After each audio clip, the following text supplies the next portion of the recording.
Hi, my name is Koku with blackfilm.com, and I'm here with Latoya Drake, Head of Media Representation at Google, and we're here to talk about the News Equity Fund. Thank you so much for joining me. Thank you for having me. Nice to meet you.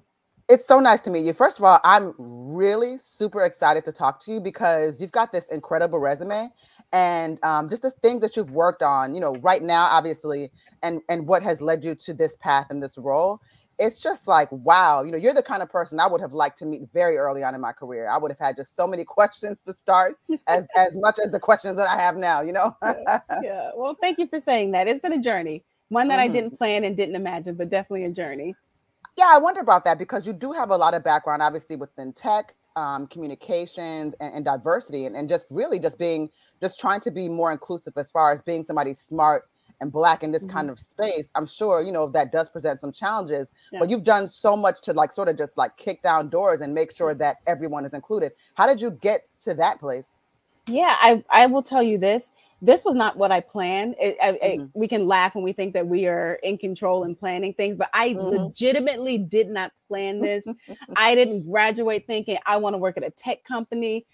I planned to be in school getting all the degrees. I wanted to go to law school. But what happened was I ended up with an internship when I was in grad school at a tech company that is no longer around anymore. That shows you how quickly things move. It's called AOL. Everybody had an AIM screen name back in the day, or some of us, not everyone. Listen, I'm with some of us because I even had the 56K modem. I was logging in with the disk. Yeah, yes, I know what you're talking about. Yes, I was you there. got mail. You were there. I was there. You had to be there. You just had to be there.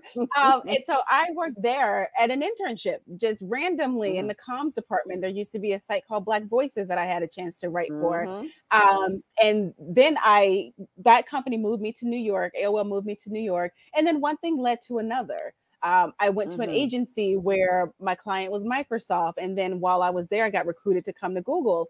And so the job that I got recruited for at Google didn't exist. These were not things that you wrote down and say, I want that job. I happened to be collecting experience along the way that prepared me for that job when it became a thing. So no, I was in the right place at the right time, but I was also deeply qualified and I was also ready for it. So it wasn't luck. None of that. I happened to be ready. Yeah. When it came I love to hear people speak like that because, you deserve your role, right? Like no one to be like, oh, I just happen to be there. And, things just, no. I earned this. I earned this. I love, yeah. I love to hear people say, no, it's so funny because I was really going to ask you about, I saw that you studied political science and I knew that I was just wondering where law. So how did that even inform you?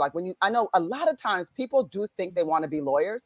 And they end up in these roles that tend to sort of lean somewhat creative a lot of ways too. I've seen so many people in this way. So how does political science even inform how someone even gets to a place here? And in terms of how you think or how you move?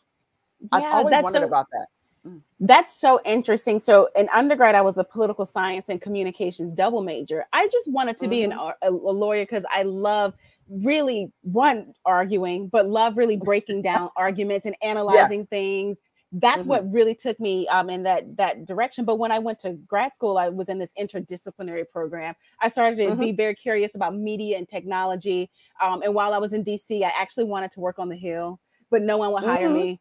I was also still taking the LSAT. My test scores were trash because I don't test well, but whatever. That's another story for another day. I'm glad you said that because a lot of times, this test and the test, people just think that that's the whole world. But no, sometimes some of us don't necessarily test well, but look at where you are and what you've accomplished. So a test does not define anything. That's another story. It doesn't.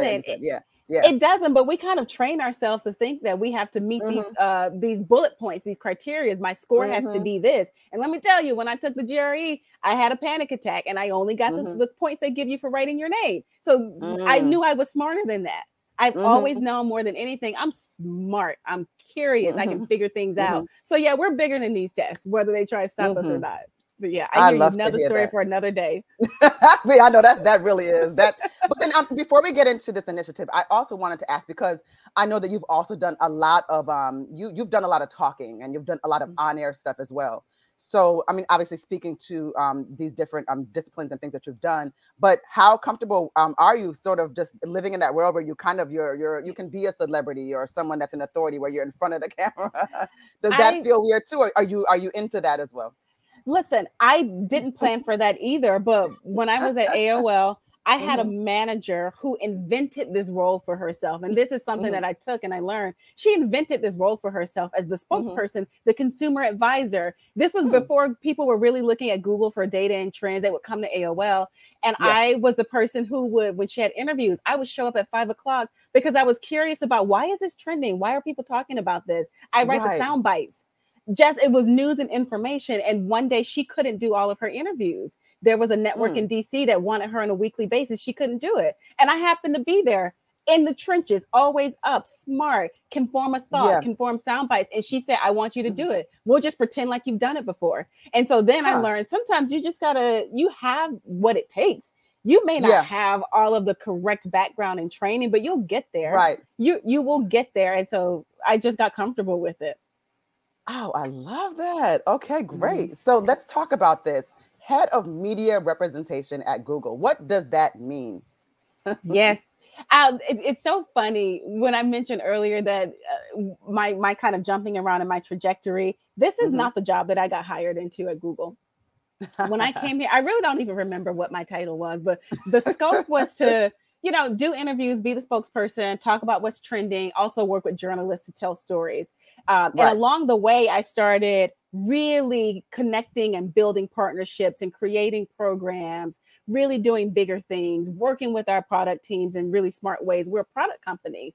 And in 2020 is when I took on this role, which didn't exist before I had it. But I always remind people, if we kind of dial the VHS tape back a couple of years, 2020 was a sideshow and everything was burning down. And what became clear is that there was an opportunity with where we were at Google to think about representation in our products, who we work with, what programs we build, who we partner with, because everyone is looking for information. So then you step back and you say, well, who gets to tell what stories? And how does it show up and why?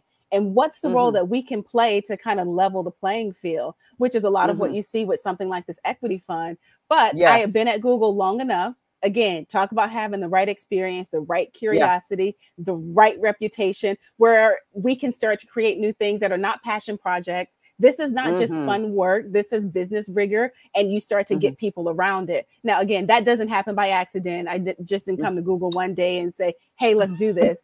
And everyone kind of got on board. It took a lot of work, but I'm really, really excited that I was in the space that I was in at that moment to really build out the team and the work that we're doing to get to a point like where we are today and able to really do big things that are not about us and they're not about me.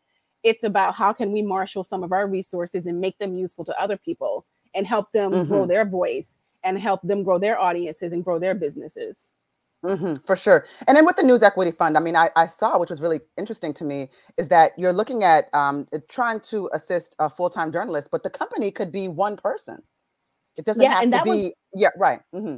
That's really intentional and by design, because we're specifically with this program targeting small organizations and smaller groups, because there's so many big organizations out there doing wonderful things, wonderful work. Love that. But there is a huge space and a huge opportunity of storytellers who are just coming in on the scene, right? Voice is just as important. The audience they reach is just as important. So this was done intentionally to make sure that while we are doing other big programs, amazing things, let's put that same energy towards some other businesses who it's often too easy to overlook them, but let's be intentional about building some programs for them.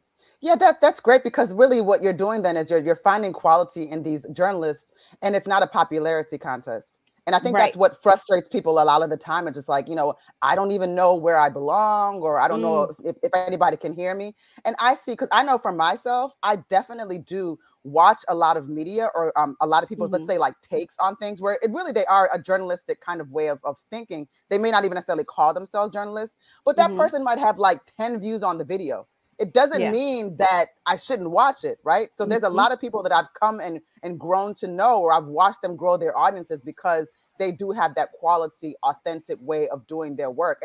And I would love, especially when I see this initiative, I just cannot wait to see these kinds of people sort of become more in the spotlight, because there's sort of this this slant or this I think everybody, you know, I've said this before, but I think everybody loves mess as long as you're not in it. You know, we like to see you know, we like to see a bad story or just some nonsense, right?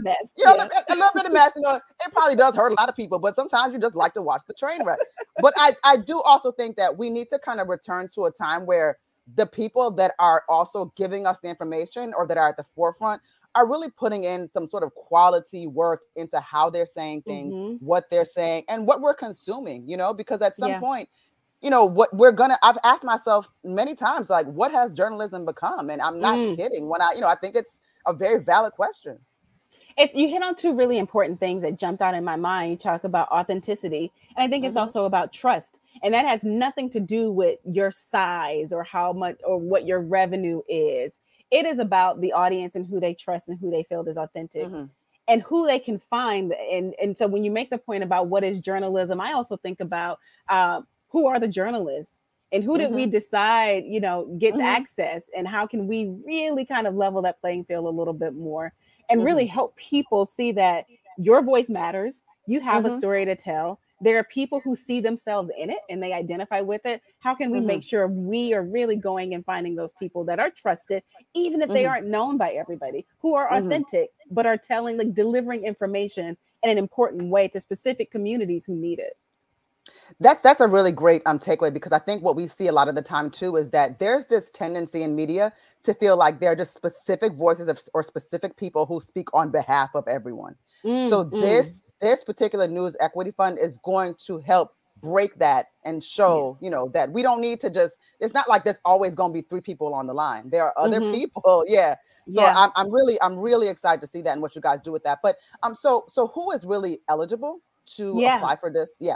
So I want to clarify the application window closed a couple of days ago, but this won't be the last you see of these types of things. Sure. We were very intentional in the eligibility here. We specifically wanted to go after groups that were between 1 and 50 employees. So, you know, not millions of people or thousands of people. Really wanted to have smaller groups whose content is for minority or underrepresented audiences, or run by really, really specific groups who were filling a gap that, again, when we think about who we partner with and who we have our typical pictures of news creators, let's make sure we're opening the door and not just going to people we know, but asking people who we may not know, or giving them the opportunity to say, wait, I'm over here, I exist.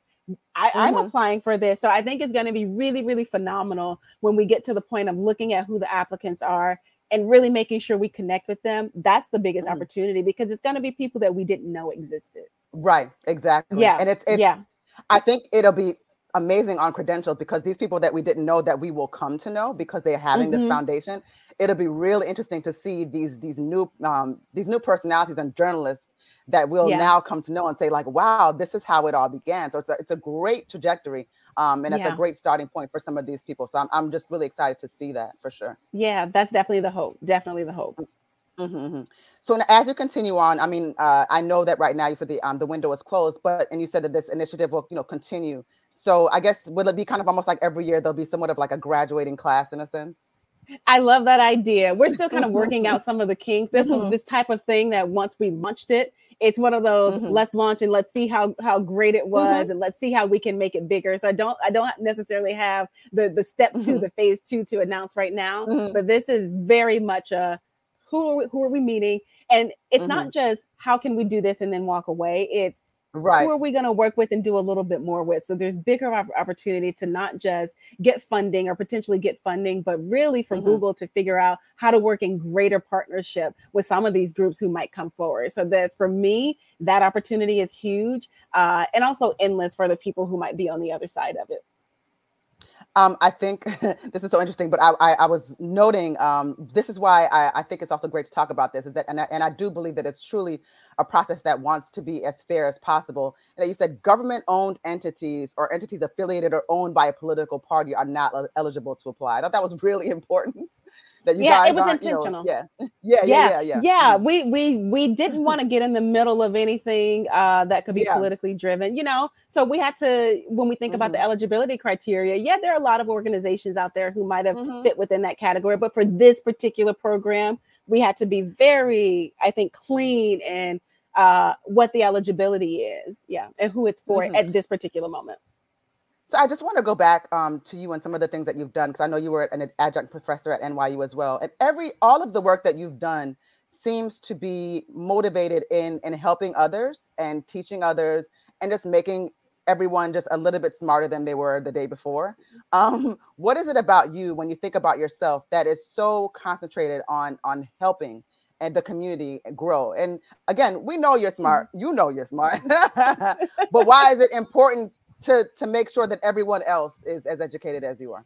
Yeah, thank you for pointing that out. Being an adjunct at NYU is one of my favorite things I've just ever done. For me, I have always been deeply curious and love to share that with others, because somewhere in that curiosity, we can explore some opportunity, or we can ask some hard questions, or we can point out some things, and we can ask, well, why isn't that happening? And so even in my class at NYU, it really, I look at big phenomenons. It was on social media, and really how to take businesses. And it's not about going viral, but understanding your place within this tech ecosystem and how you connect with people. I just have so much curiosity around that, again, and it unlocks opportunity. But I love that you mentioned the word helpful, because that is always in the back of my mind. How can I be helpful? For me, I've just had the great fortune of being in some amazing environments, present company included, and also where I work. And so the opportunity is bigger than me. It's not about me and I made it and I arrived and this is so fun and this is great. It's who's coming after me? How can we normalize it so I'm not the only one? How can we talk to other people and make this bigger? Because I'm only one person, but in the back of my mind, it's what else can I do to, I always say, marshal the resources that I have access to. We have a big company, we have a big brand, we have a lot of smart people. What more can we do for people who are outside of these doors to be just as helpful to them? Absolutely. You know, I have to say, it has been such an incredible honor to speak to you. And I think that there are a lot of people, this conversation, it will affect them in a way that it could definitely be almost like a pivotal moment where they'll have a better understanding of what it is they need to be doing or should be doing or want to do. Because sometimes things that can seem so impossible. And I think that you've shown that, like you said, every path that you took, it wasn't like you had a specific idea of what you needed to do. A lot of things happened for you. Speaking to the, even like, again, that's why I go back to the political science, that curiosity, as you spoke to, someone that's willing to learn, to grow, to want to know. These things didn't happen in some sort of bubble. They happened because you deserve them. And, you know, people saw it for you. So, I mean, it certainly inspires me to be a little bit more loud about what it is I would like to do. You know, oh my goodness. I hope I really 100% co-sign on that. Be loud, because you can. You're absolutely right. And none of this was planned out. None of this was sketched out, but something we were talking about earlier, this wasn't luck. This was no accident, but curiosity, imagination. And when myself in particular, when where I'm from, I wasn't supposed to be here. There was no blueprint. I'm from a very small community in Alabama. So I didn't necessarily have a blueprint, but I had a lot of curiosity. I read a lot. I was just open. And when my time came, I'm going to get it. I get to be here too. I get to not just be where I'm from. I get to be in all of these places, because what's happening over here, that looks great. That looks fun. I'm coming. Kicking down some doors and bringing some people too. Who else is coming? That is so amazing. So amazing. Again, my name is Koku with blackfilm.com, and I'm here with Latoya Drake, head of media representation at Google. And we were here to talk about the News Equity Fund. I'm just super excited to see the announcement as far as who was eligible for it. And I cannot wait to see where this all goes. And hopefully there will also be, as we were talking about, maybe some phases where there's a yearly class of give me time. Give me time. Yeah, exactly. We'll see where it goes. But I really enjoyed this conversation. I thank you so much for your time, Latoya. Thank you. Likewise. Thank you. If you want to see more content like this on blackfilm.com, make sure you like, subscribe, and ring that bell.